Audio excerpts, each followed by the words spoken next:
Today we are going to be talking about vertical shifts. That means we're moving up and down, okay? Pretty much the same as we talked about last time, only a few differences. So we're going to practice graphing these parent functions and then graphing the transformation. Okay, so let's look at number one. It says graph the parent function and then the vertical shift. So remember, to graph these guys, you want to give yourself a little table. An X column and a Y column. Okay, and remember, we like to choose the same inputs for X. -1, 0, 1. Okay, if I see you guys watching your Chromebooks, I'm going to make you close them. It's really easy for me to tell. You're not as sneaky as you think you are. Okay, so we've chosen the same three inputs. We've done this like 40 times, it feels like now. So tell me, if I were to plug in -1, what is -1 squared? Or -1 times -1 going to give me? +1. So that becomes our first coordinate point. Okay, what is 0 squared? 0 times 0? 0. That becomes our second parent function coordinate point. And what's 1 squared? 1 times 1? +1. Great job, Donovan. Okay, so those are our parent function points. So we can go ahead, let's put them on our parent function graph. So find -1, go up to +1, first point. 0, 0, and 1, 1. Okay, think of this as like the original graph, the parent function. So connect those 3 points with your U shape, because that's a quadratic. And there we go. This function has not been moved at all, but it's about to be moved. Okay, so now let's look at how it wants us to transform. One thing I want to talk about really quick. Do you notice that on this part, it's labeled y? And on the second part, it's labeled f of x. Okay, well, f of x is just another way to write y.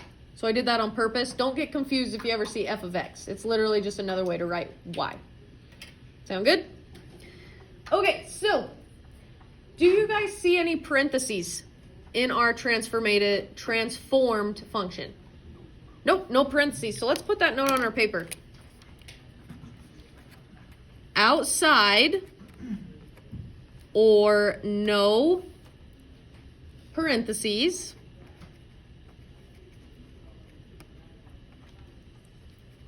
means up and down. Okay, just like inside the parentheses last time meant you're moving left and right. Well, we don't have any parentheses on this one, so that means we're moving up and down. Okay. So from my original function, my parent function, x squared, we see that there's now x squared plus 3. Now tell me, you guys, with it being plus 3, do you think we're going to move up 3 or down 3? Up 3.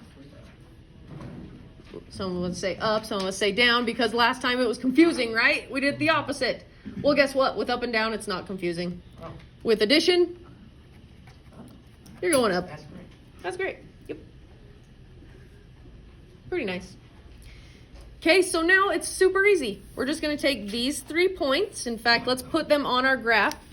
Let's put our parent function points. -1, 1, 0, 0, +1, 1. Don't connect them, though. Okay, we're just going to take those 3 points, and we're going to move them each up 3. Okay, so let's start with this guy. 1, 2, 3. There's his new spot. Now my next point. 1, 2, 3. There's his new spot.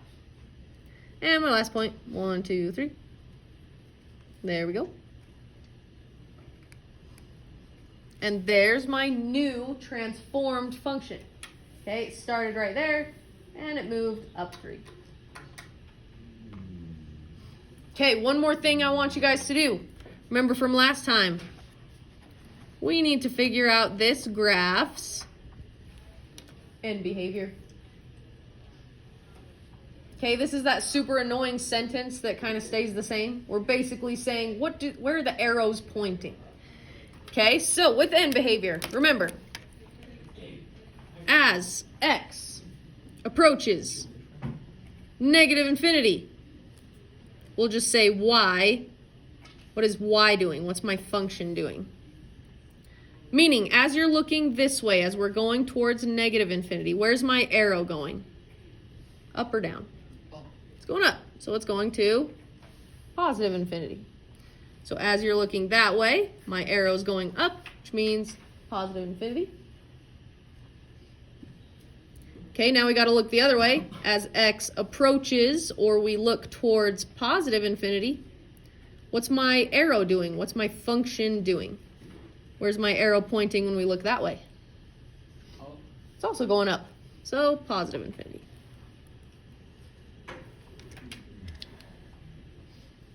Beautiful. Okay, so we transformed the original function and we said what it's doing. It's end behavior. Okay, so now let's look at number 2. Our next parent function point. Okay, we'll graph the parent function ones really quickly. Give yourself your little table. Same 3 x's. Okay, the only thing that changes here, when you plug in a -1 and the power is odd, cube, it's going to stay negative. So when I plug in a -1, I actually get out a -1.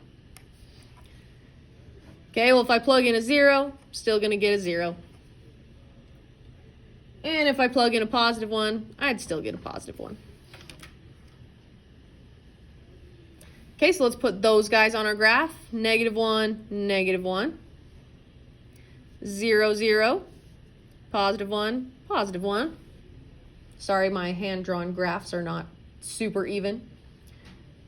Okay, remember, this is not a straight line, even though it kind of looks like it is. A cubic function does that little squiggly yes kind of thing. And that's what our cubic function looks like.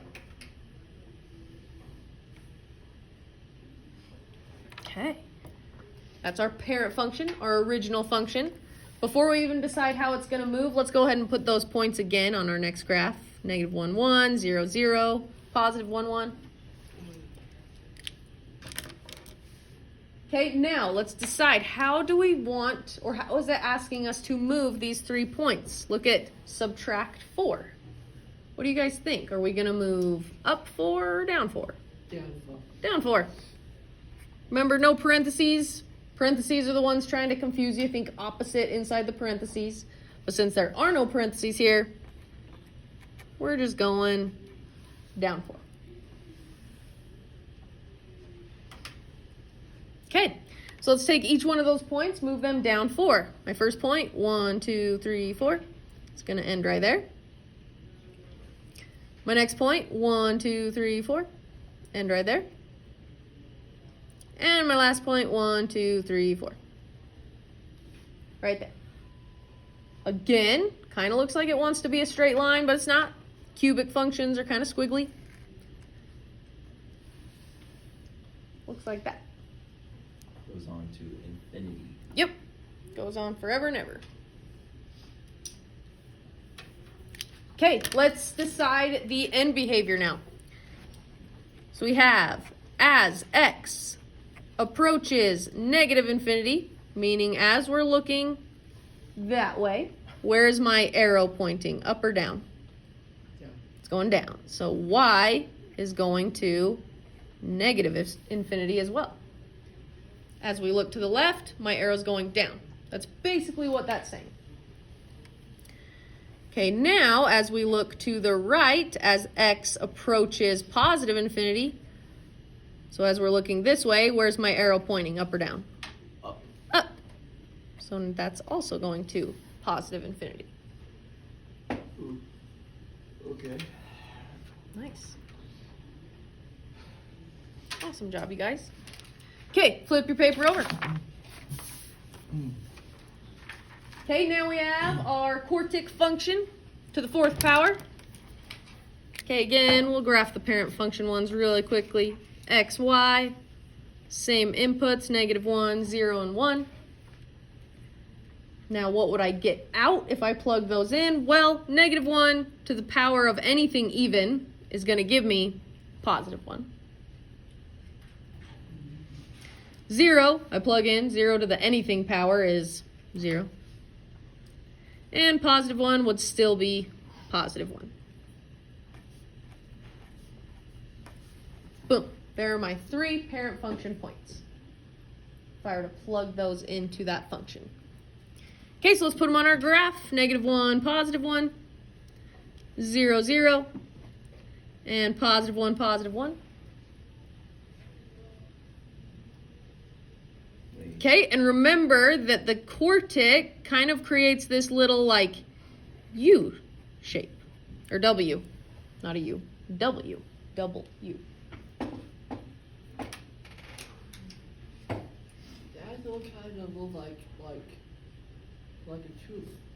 Yeah, it does. Okay, so there's our parent function points. Let's go ahead and put them on our next graph so we know how we're going to move them. -1, positive 1, 0, 0, positive 1, positive 1. Okay, don't connect them yet, because now we need to decide how do we need to move these coordinate points. If it is +2, how am I going to move them? Up 2. Love it, you guys.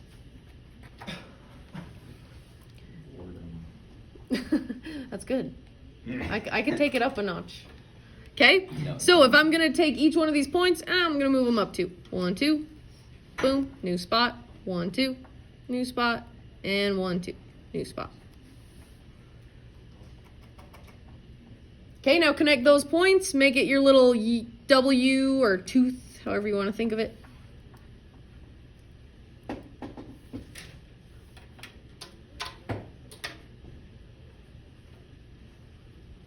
And there we go. Okay, now let's talk about the end behavior.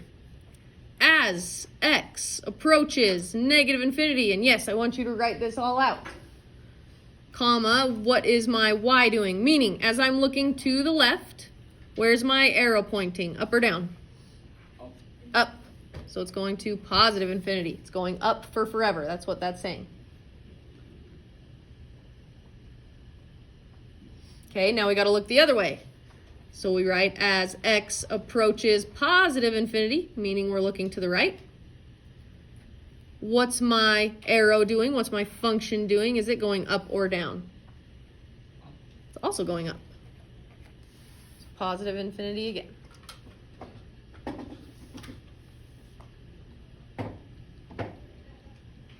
Beautiful.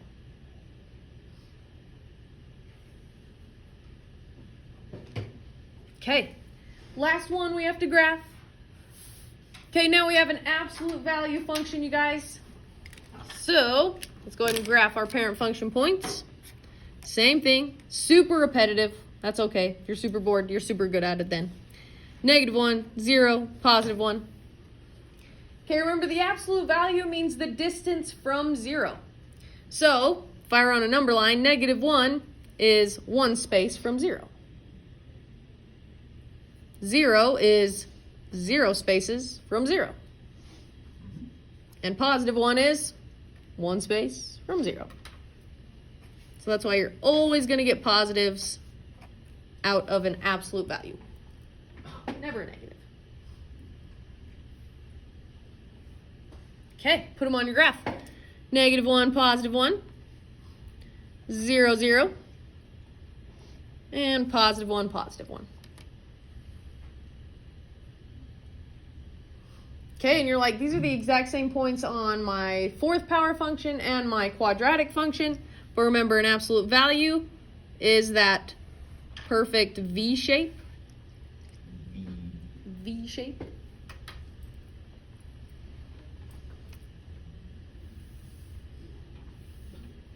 Okay. Awesome. So let's go ahead and put those points on our graph. -1, 1, 0, 0, positive 1, 1. Now somebody raise your hand, tell me, because again, it's not inside my parentheses. So we know on the outside it's moving up or down. How is this guy moving? How do I got to move these points? Down how many? 3. Down 3. It's Nice. just going down. Down 3. So take each one of these points, move them down 3 spaces. 1, 2, 3. Boom. 1, 2, 3.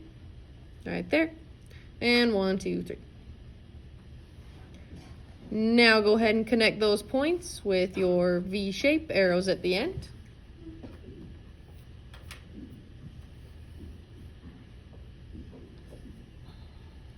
Okay, now let's figure out our end behavior. In 1 second. Thank you. Alright, so gonna write the same sentence as x approaches negative infinity, meaning as we are looking to the left, where is my arrow pointing, up or down? Down. Totally down. Up. It's going up. Y is going up to positive infinity. Our function is going to positive infinity. Okay, as we look the other way, as we're looking to the right or towards positive infinity, what's my function or my arrow doing? Where's it pointing? Up. Also up. So also positive infinity.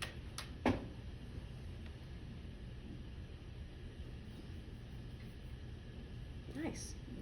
Okay, show me a fist of 5, you guys, on graphing vertical shifts, vertical transformations. I know if it's on the outside, I'm going up and down. I don't have to be confused about anything opposites here. If it's plus, it's up. If it's subtract, it's down. How you feeling? Fist of 5 from everybody. Because you're going to have to do this in a second. Lily, I should see a fist of 5 from you. Yeah. Connor, fist of 5 We're from you. totally doing fist of 5. No, I'm doing fist of 4. Okay, awesome.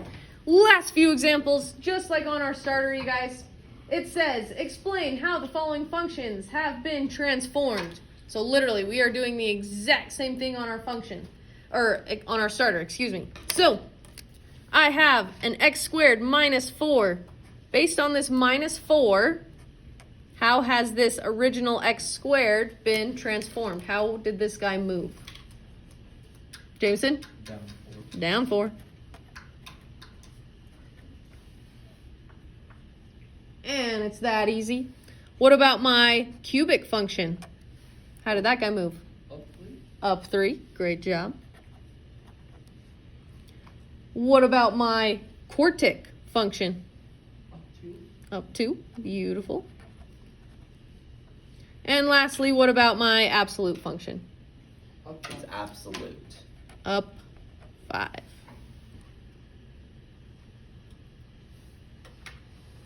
Okay. Can we all